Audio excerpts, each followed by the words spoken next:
Bismillahirrahmanirrahim. Assalamualaikum warahmatullahi wabarakatuh. Peliharalah lidahmu dari 8 perkara.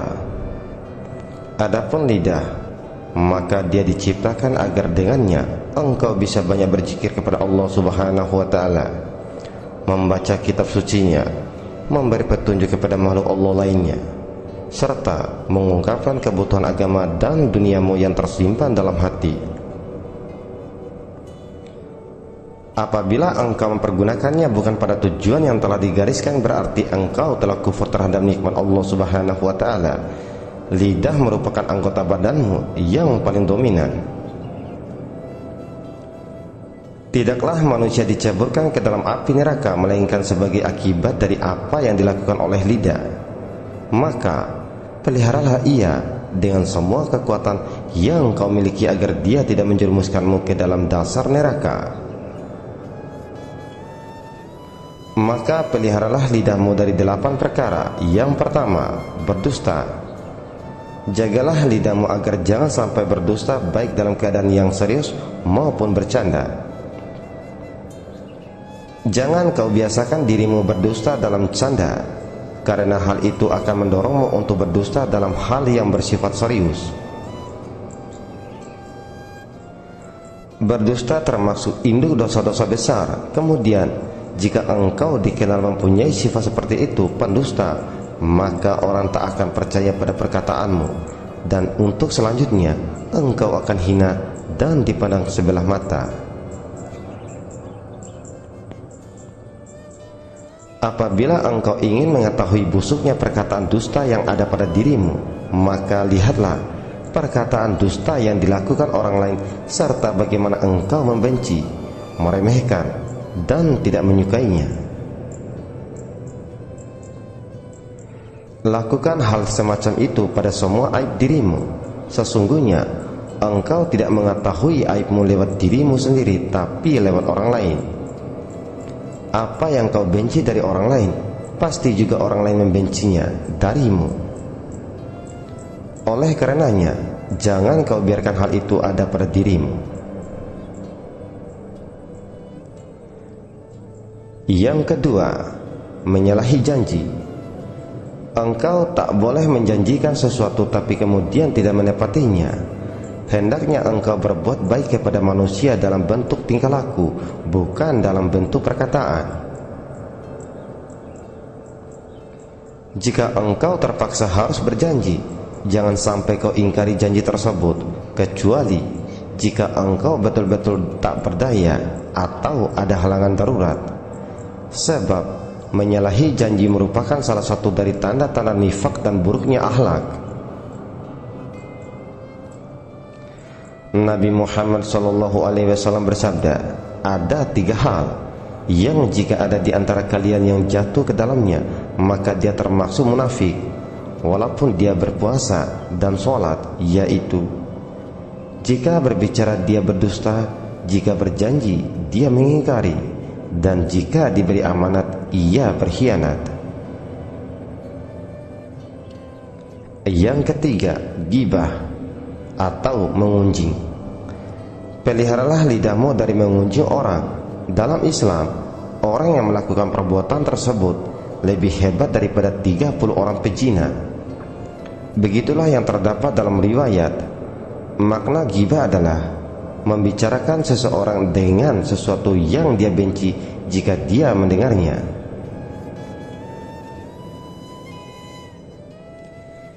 Jika hal itu engkau lakukan, maka engkau adalah orang yang telah melakukan ghibah dan aniaya.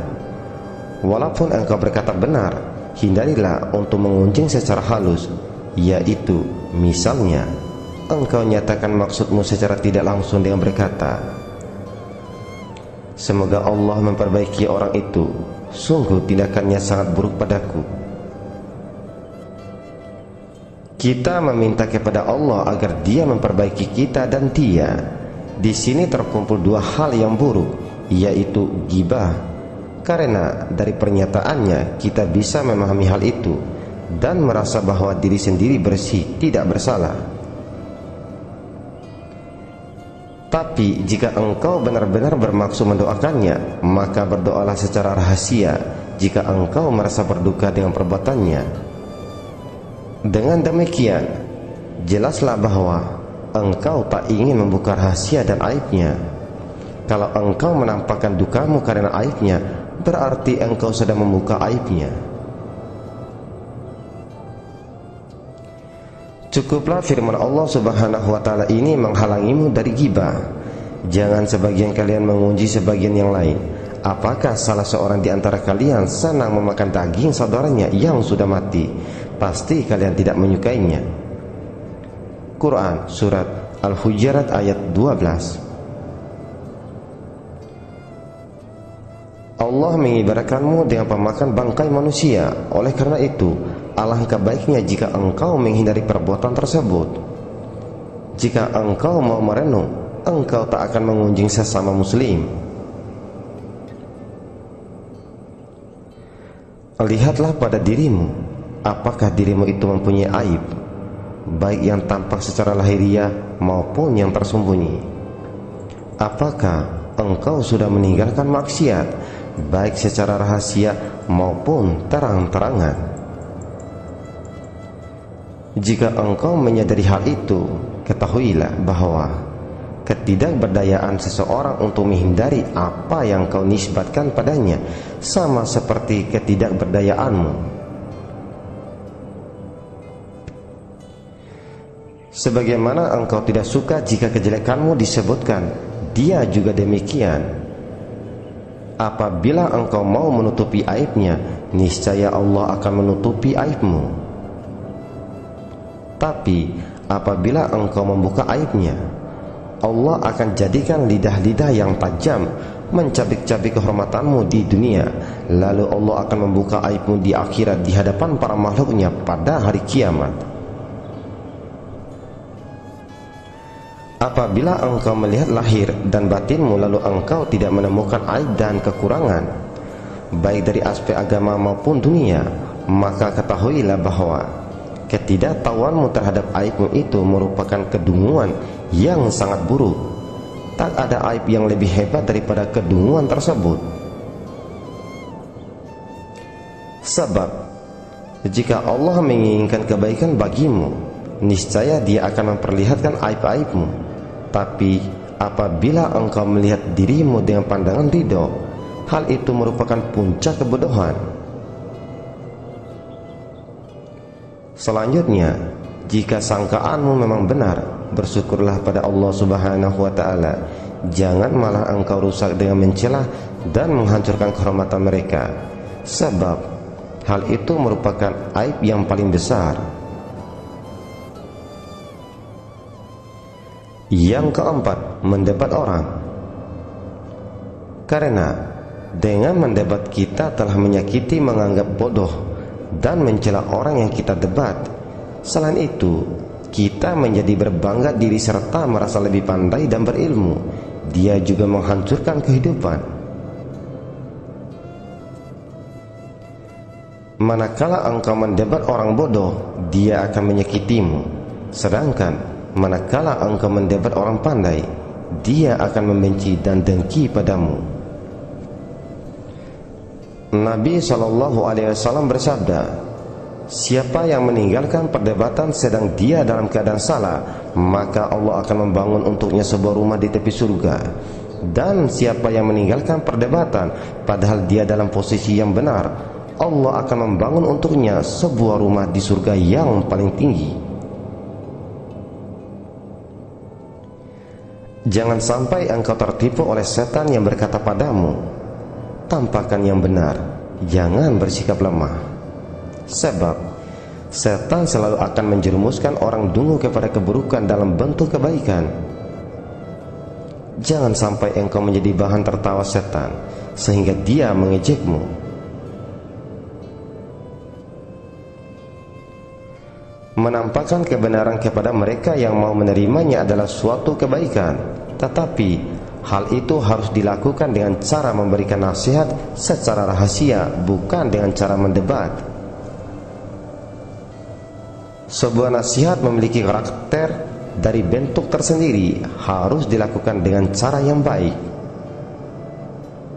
Jika tidak, dia hanya akan mencemarkan aib orang, sehingga keburukannya lebih banyak daripada kebaikan yang ditimbulkannya. Orang yang sering bergaul dengan para faqih zaman ini memiliki karakter suka berdebat sehingga dia sulit diam. Sebab para ulama tersebut mengatakan padanya bahwa berdebat merupakan sesuatu yang mulia dan mampu berdiskusi merupakan satu kebanggaan.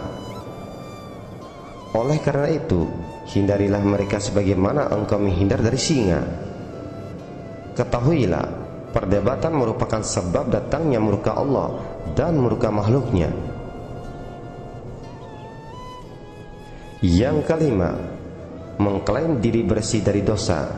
Allah Subhanahu wa ta'ala berfirman, jangan kalian merasa suci, Dia yang lebih mengetahui siapa yang bertakwa. Quran Surah An-Najm ayat 32. Sebagian ahli hikmah ditanya apa itu jujur yang buruk. Mereka menjawab, seseorang yang memuji dirinya sendiri. Janganlah engkau terbiasa demikian. Ketahuilah bahwa hal itu akan mengurangi kehormatanmu di mata manusia dan mengakibatkan datangnya murka Allah Subhanahu wa ta'ala. Jika engkau ingin membuktikan bahwa membanggakan diri tak membuat manusia bertambah hormat padamu, lihatlah pada para kerabatmu, manakala mereka membanggakan kemuliaan, kedudukan, dan harta mereka sendiri, bagaimana hatimu membenci mereka dan muak atas tabiat mereka, lalu engkau mencela mereka di belakang mereka.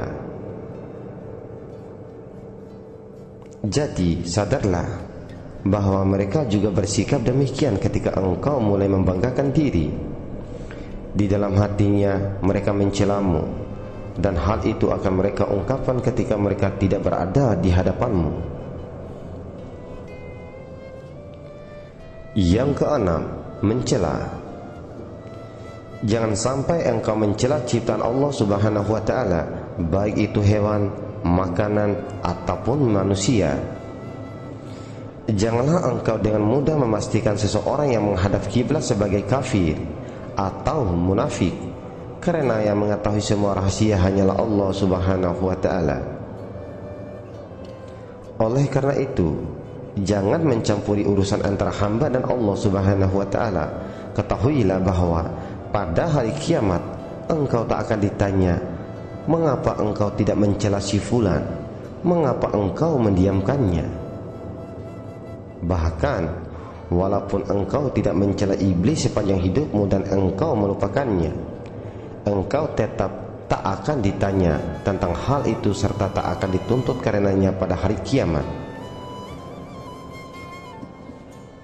Tapi jika engkau mencela salah satu makhluk Allah Subhanahu wa ta'ala, baru engkau akan dituntut.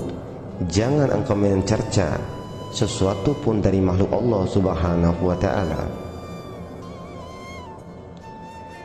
Nabi SAW sendiri sama sekali tidak pernah mencela makanan yang tidak enak. Jika beliau berselera dengan sesuatu, beliau memakannya. Jika tidak, beliau tinggalkan. Yang ketujuh, mendoakan keburukan bagi orang lain. Peliharalah lidahmu untuk tidak mendoakan keburukan bagi suatu makhluk Allah Subhanahu wa ta'ala. Jika dia telah berbuat aniaya padamu, maka serahkan urusannya pada Allah Subhanahu wa ta'ala. Di dalam sebuah hadis disebutkan, seorang yang dianiaya mendoakan keburukan bagi yang menganiaya dirinya sehingga menjadi imbang. Kemudian yang menganiaya masih memiliki satu kelebihan yang bisa ia tuntut kepadanya pada hari kiamat. Sebagian orang terus mendoakan keburukan bagi hajat, sehingga sebagian salaf berkata, Allah menghukum orang-orang yang telah mencela hajat untuknya, sebagaimana Allah menghukum hajat untuk orang yang telah ia aniaya. Yang kedelapan, bercanda, mengejek, dan menghina orang. Peliharalah lidahmu baik dalam kondisi serius maupun canda, karena dia bisa menjatuhkan kehormatan, menurunkan wibawa, membuat risau dan menyakiti hati.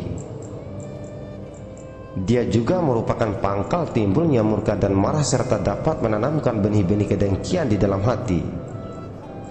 Oleh karena itu, jangan engkau bercanda dengan seseorang, dan jika ada yang bercanda denganmu, jangan kau balas. Berpalinglah sampai mereka membicarakan hal yang lain. Semua itu merupakan cacat yang terdapat pada lidah.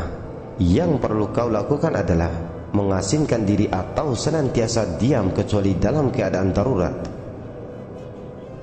Diceritakan bahwa Abu Bakar radhiyallahu anhu meletakkan sebuah batu di mulutnya agar tidak berbicara kecuali saat perlu saja. Beliau menunjuk lidahnya lalu berkata, "Inilah yang menjadi segala sumber bagiku. Kakanglah ia sekuat tenagamu, karena dia merupakan faktor utama yang membuatmu celaka di dunia dan akhirat."